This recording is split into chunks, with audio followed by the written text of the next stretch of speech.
mwasiibye mutya era mwasize mutya abalonzi. Bannange ekindeese olunaku olwaleero mukimanyi nti waliyo bankuba kyeyabeegulira emmere nga Kadaama ali mu kiyumba kya boosi we nga yeegulira emmere. Mulimu ebintu ebimu nga mukwano biri ku contract ng'era boosi bw'aba agaanye kikuwa oli waddembe omuggyirayo contract n'omugamba nze nasayininga ng'olina okumpa emmere era kiri mu contract kasaamenye etteeka ebiri mu contract. Olunaku olwaleero ngenda kwogerako ku bintu ebiri main era ng'osobola okuyimirira boosi wo mu maaso ng'osinziira ku contract. Naye mwana muwala ono yavuddeyo n'akola komenti eno n'agamba nti bannange enjala eri wano nze wano neegulira emmere era ngenda kusaba mu bufunze kansooke nkuwenye ku katambi omwana muwala ono ku bye yabadde ayogera ku komenti eno. Bwe tumaliriza nkusabye owulirize. Ngenda kwogerako ku bintu ebiri mu contract ng'oli waddembe okuyimirira boosi wo mu maaso ng'osinziira ku kiri mu contract. Waliwo omulala eyambuzizza ekibuuzo nti Magi, kyateeka nti bwe mba nze Uganda nina okuba nga nsayinize contract? Ngenda kuddamu mu maaso awo. Kasooke tuve mu katambi naye nga vidiyo teweerabira kugimpera live ne komenti yo kikulu nawe alina ekibuuzo ky'obuuza ate era naye mukwano osobola okiteeka mu comment section awo. Tuve mu katambi kano. Enjala eri wano naye neegulira emmere. Mukikola mutya? Mukikola mutya mmwe okubanga musobola okugula emmere? Bannange enjala ekuluma n'ogamba singa ssente zange mbadde nzirina nandye shoppingidde ng'emmere yange ne ngiteeka mu kisenge kyange ne neefumbirangako mpola mpola. Naye nga bukyanga oyingira ekiyumba tolabanga ku nnusu yo. Nga n'okugifuna ye nga n'okugifuna kwa nduulu. Akusindikira lisiiti ssaawa 7 ogw'ekiro nga weebase n'agikusindikira ku makya ssaawa emu aba akuyita ng'emirimu ezo ssente zaakuwadde osooka ozikolerera essaawa eyo. Ova ku muntu wa wano kuwa akasente nga mwakyadde. Akuwa ssente nga mwakyadde ssaawa 5 ez'ekiro n'amala n'akugamba tupaakinge tuddeyo ewaffe. Ne mudda n'akugamba ennyumba eddugala. Mugenda otuuka ewammwe we musula nga ssaawa 7 n'akugamba ennyumba eddugala ewunya enfuufu n'akugamba sooka ogirongoose olw'okuba akuwadde ssente. Kati bannange obe nazo mu ngalo. Bannange nze ekyo ekintu nakyegomba nange bampeseko ssente mu ngalo. Okay, nkukulisayo mu katambi kano tuyinza obutakamalaayo naye nsabye ompeeko ku matuugo. Kansooke okuddamu ekibuuzo eky'omukyala eyambuuzizza mu comment section ku vidiyo emu. N'ambuuza nti kyateeka bwe tuba tuva e Uganda tulina okusayininga contract? Ansi eri nti ye. Naye olw'okuba nti mulimu companies ezimu ezitabawa kusayininga contract mu bufunze nti bo babeera nga bye babasayiningidde. Olina okusayininga contract. Contract yebeera ewandiikiddwako nti nze gundi ngenda kukolera boosi bwati ne bwati, ngenda mukolera emyaka 2 era agenda kuba nga mpa ssente bweziti. Kubeerako ebiwandiikiddwako n'ebyogenda okukola nga ggwe. Era osooka n'ogisomamu yonna kubeerako amanya ga boosi wo, kubeerako location ya boosi wo, kubeerako ennamba z'amasimu eza boosi wo n'ebiwandiikiddwako boosi by'alina okukuwa nga ggwe naawe by'olina okukola nga ggwe. Naye companies ezimu olw'okuba zimanyi nti abaana abamu beeyambisa contract ezo era nga bakimanyi nti gye babasindika babboosi oluusi babakozesa ebintu bye mutasayiningira.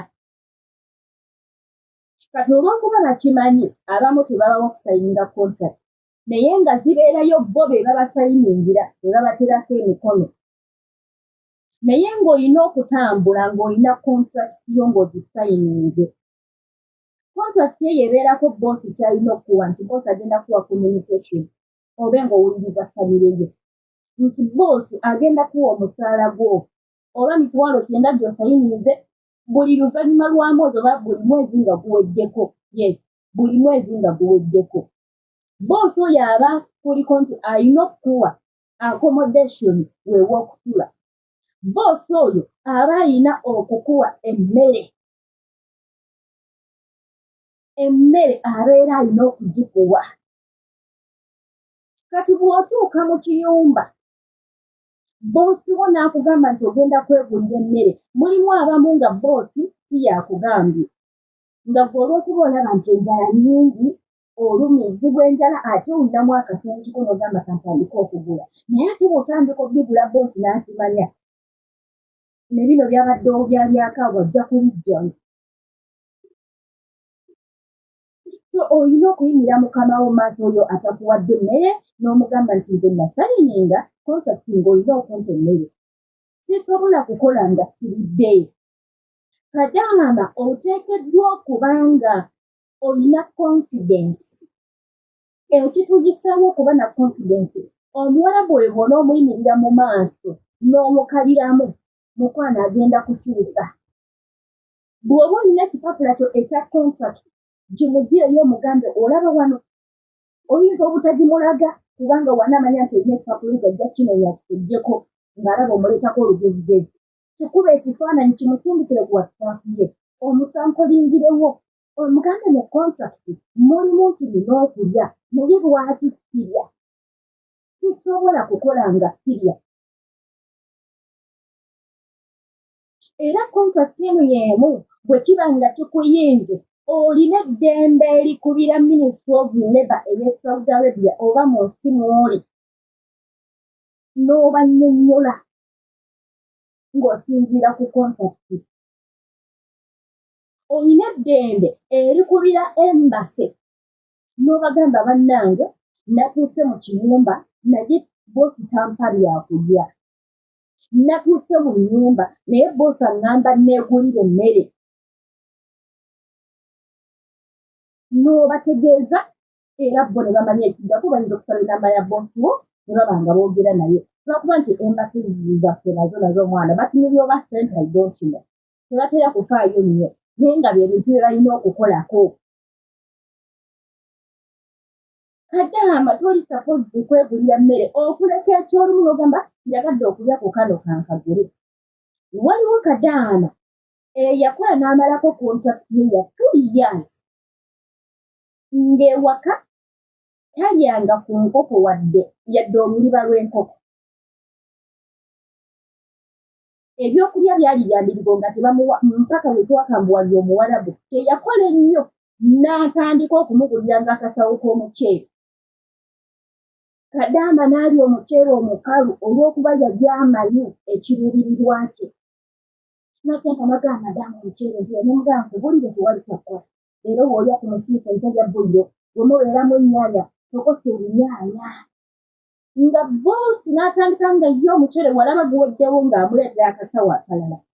Kadaama yali omuceere teyalaba ku kibayita nkoko, teyalaba ku kibayita nnyama. Kose kasita agugula anti emmere gye bali eyo ntidde. Kasita agugula gy'omuceere leero gusiikeko ensabire bbuliro weerako amazzi tokosa ebinyaanya biriŋŋanya ng'oyo we bamuleeta tokosezaako. Kinnyabo ne kikola ne kimalako konta. Naye ng'ate emmere bagimuwa. Waliwo abaana nga n'emmere, waliwo abaana bajja nga bagamba enjala etuluma boosi wafumba oluusi tatuwa mmere n'omugamba omuceere gubeeramu ye. Sendanga ye akaceere okatokose okalye nga tannazuukuka gwoteera otokose ng'akaceere ako okali. Naye munnange boosi bwe yakizuula nti omwana ono akeera n'atokosa ku mmere n'agirya. Boosi yakwata omuceere n'aguggya mu ssowa n'aguteeka mu kisenge. Awo nno ne tulyoka tulumba ate boosi obuyubi. N'agamba nze omwana muwa kati boosi olwo kye yakola yagenda n'afumba emmere n'amuyita. Bannange Omuwarabu alina amagezi. Omuwarabu bw'ayiiya okulaba nti wejjako omusango. Kadaama bw'oba oyiiya okulaba nga wejja mu mbeera embi.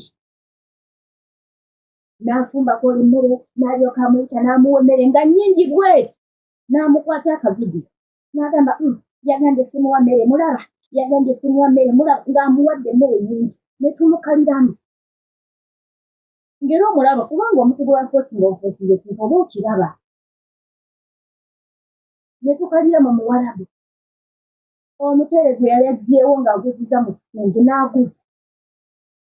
n'aguteekawo n'atandika ng'okufumba omwana ng'amuwa emmere abamu bafumba n'akuwa otumere bwe tuti kyokka ne bagitwala yonna ne bagirya ne bagireka ku lusenyi naye nga yakwadde bwe tuti kati emmere bwe yasigalangawo bwetyo nga bamuwaddeko bwe kati neesigala ku luseniya nga mugamba giteeke mu gundi gikuŋŋaanye giteeke mu firiiji. Sebo ng'omuwarabu bw'afumba emmere ensu ye omwana amugamba ggyayo eri mu firiiji gy'oba obugumya oyo. Bafumbye emmere bo balidde enfumbe ku olwo olunaku ebuguma bamugamba abugumya eri mu firiiji. Tetuganye ne Uganda wano ofumba emmere yo n'esigalawo n'ogiteeka mu firiiji oba n'ogibikako n'ogirya enkeera n'ogibugumya.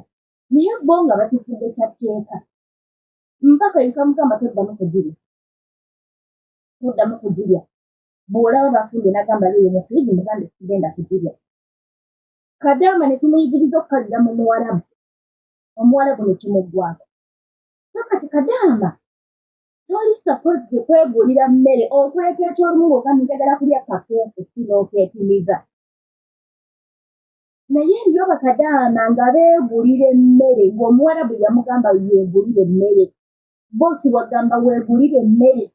Mugambe contract gye nasayininga yalimu nti olina okumpa emmere. Mukuba okulaba nga mukuba contract zammwe ebifaananyi. Nammwe ab'amakampani abatawa abaana bano kontrakiti zaabwe mukola ensobi muleetera abakyala bano okubonaabona tubasaba kuba as a must tewali mwana alina kufuluma Uganda nga tasayinize kontrakiti never. Naye mukwata kontrakiti zaabwe ne muzibasayingira omwana mumusomese kontrakiti. Ab'amakampani tubasaba musomese abantu bano kontrakiti. Ayinza okuba tamanyi kusoma Luzungu naye gijjeeyo mugibasomeremu nga bagenda okutambula. Mubagambe eno kontrakiti gye musayininze mugibasomere mugibavuunulire. Olw'okuba amakampani gano gatya nnyo okufiirizibwa nti omwana ajja kuyimira mu kontrakiti akalire mu boosi we okakana nga boosi agamba omwana kamuzze ku ofiisi ate nga kampani erina okuteekemu akasente. Bayitayo waliyo emyezi 3 egya probation. Emyezi 3 egya probation. Nti egyo emyezi 3 bw'otuuka mu nnyumba ya boosi wo n'olaba nga omwezi ogusooka bikalubyemu n'owugira ogwokubiri ng'olaba boosi tojja kumusobola oli wa ddembe okugamba boosi kize sigenda kukolera nziza ku ofiisi ng'emyezi 3 teginnaggwaako. Eyo probation kubeera nga kugezesa oba kugezesebwa. Boosi ayinza okulaba nga myezi 3 tajja kusobola era wadde mu kukwata n'akuzza ku ofiisi ne bamuwa akasente ke oba tebamuwadde kasente ke ne bamuwaamu omukozi omulala. Kati olw'okuba kampani zitya okusesema akasente zimanyi nti abaana oba wakatuuka mu kiyumba oluusi tebibeera byangu bamanyi bwe banaabasomesa gino emyezi 3 egya probation mugenda kubafiiriza ssente nnyingi. Naye gwe Kadaama omupya bw'otuuka mu kiyumba n'okola omwezi ogusooka n'okola ogwokubiri ng'olaba boosi tojja kumusobola oli waddemu omugamba akuze ku ofiisi.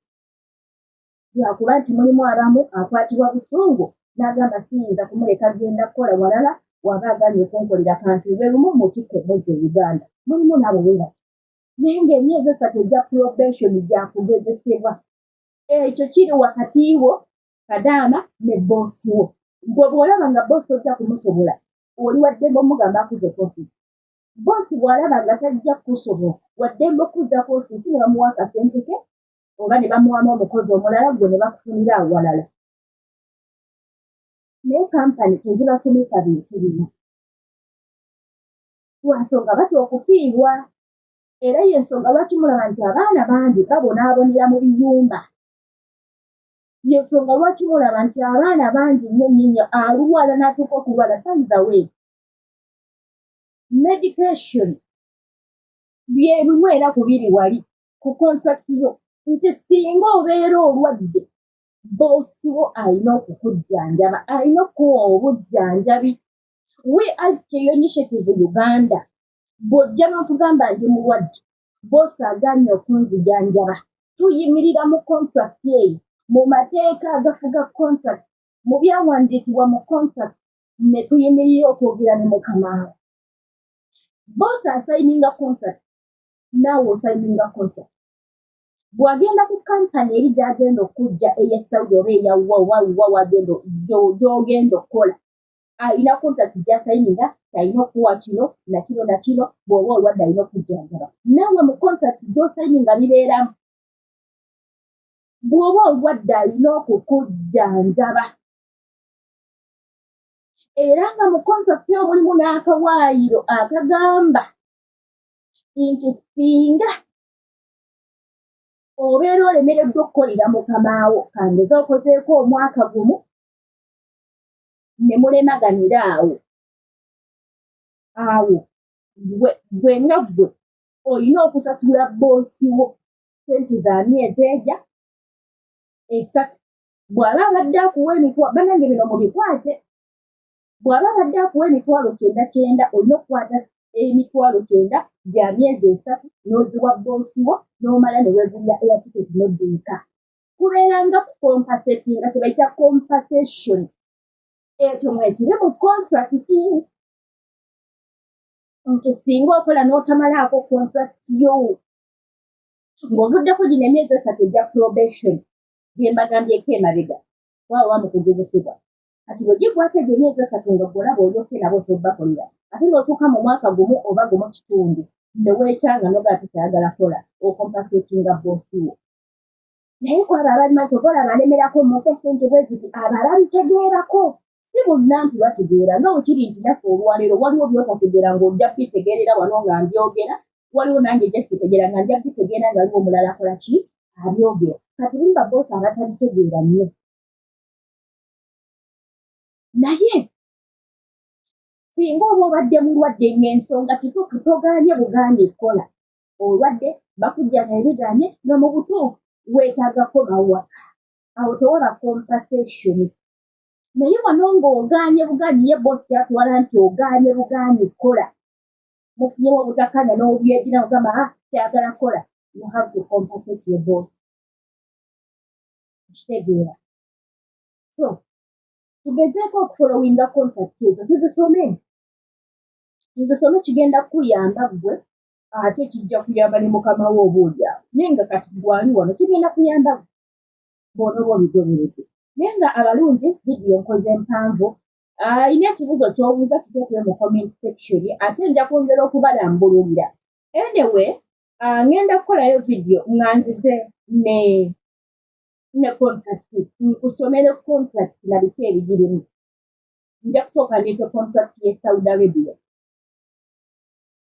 nja kugireeta ngikusomeremu nze kama kwogera we nani travelinga mu Saudi Arabia 2021 na sayininga contract era mmanyi ebigirimu nagisayininga era kyennyambanga nnyo okuyimirira mu contract eyo nti boosi wange ne yabanga ayagala okuntwala mu bindi ebirala nkole namugamba nasayininga okukola mu nnyumba emu contract gye wasayininga teyalimu nti ogenda kukola mu nnyumba ez'enjawulo wasayininga ng'ogenda kukolera muntu atya omu so kati kituyambako okuyimirira n'oyogera ne boosi wo n'ogaana ekintu nga kituufu okigaanira ddala okimanyi tolina kukikola so tugezeeko bifolinga baigawe nja kubakoleyo vidiyo nga mbasomera contract yonna nga weebeera eyaggwe kadaama gy'osayininga naye nga gy'osayininga teba yanjawulo nnyo ne mukamawo gy'asayininga zirazeegire alright kale abalungi tujja kuba nga tusinkana vidiyo zizitako mukama abankumire nnyo atakumira mpeera tujja kuba nga tusinkana badiya nsaba mwekuumireko komenti ekikulu like ate mukwano ne share kikulu nnyo mukama abankumire babayi